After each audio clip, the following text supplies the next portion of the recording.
Eto na nga ho pala yung update sa ating bahay kubo pagkatapos ho ng bagyong Yuan. Nasira ho yung ating mga balag tapos tumaas ho yung tubig. Nangisda naman ho ako para meron tayong pang ulam at nagluto naman ho ako ng masarap na nilablab. Ang ulam na mapapa-unli rice ka sa sarap.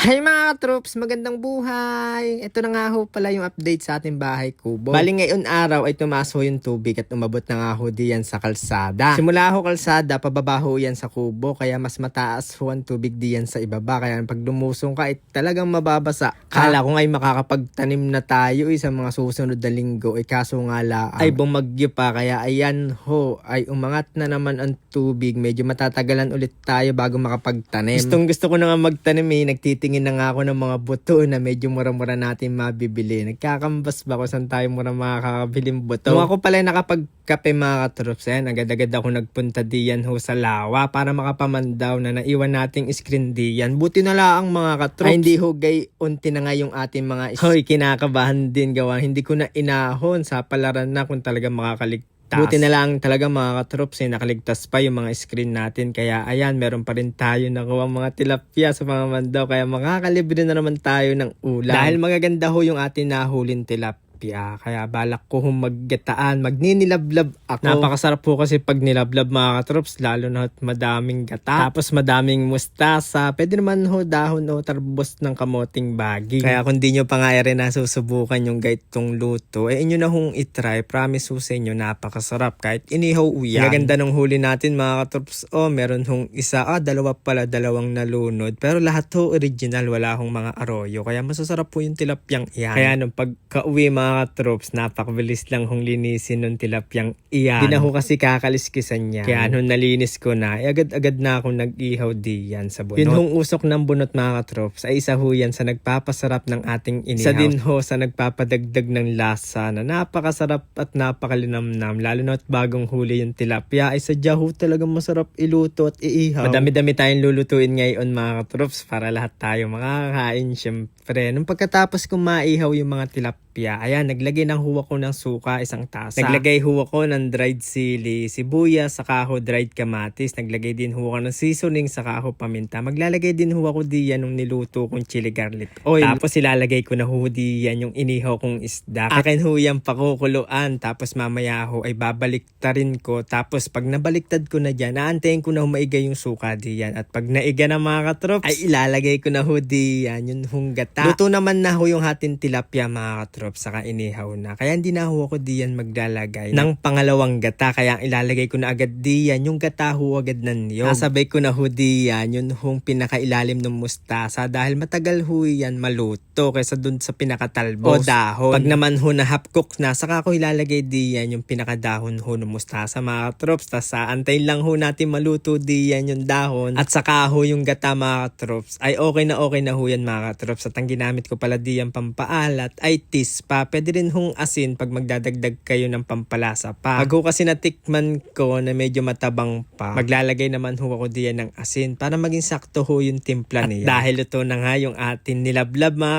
katrops, ayan, kakain na tayo. Kaya tara, kain ho tayo mga katrops. Ang ulam ho natin ngayon din ho sa ating bahay kubo ay nilablab. Paggayan ho ang inyong ulam mga katrops ay may gata. Ay talaga naman damihan mo na ang saing para hindi ka humabitin. Para unli rice ho ang dating. Madami hong pwedeng ilagay ng talbos diyan mga katrops. Pwede nga ho talbos ng kalabasa, talbos ho ng sitaw, talbos ho ng kamoting baging pako at saka ho iba pa diga. Ay napakadaming pwedeng ilagay diyan. Masarap din ho yung pinakagata niyan mga katrops. Malalasahan mo diyan yung inihaw na tilapia saka yung gata. Malinamnam. Ingat lang ho sa pagkain. Syempre, may tinik din ho kasi yung tilapia. Baka matinik. Tapos yung ginawa ko palang sausawan diyan mga katrops is palang ho na nilagyan ko ho siya ng sili saka ho kamalansi. Ay inyo na hong itry yung gayang luto. Ay promise ho sa inyo napakasarap ho niyan. Ay magdami na kayo ng sinaing para di kayo mabitin. Ako pala ay maglalambing lang sa inyo mga katrops. Ay baka naman ho inyo may subscribe lang ho yung akin Red App Georgian TV. Kaya maraming salamat ho sa inyo mga katrops. Love!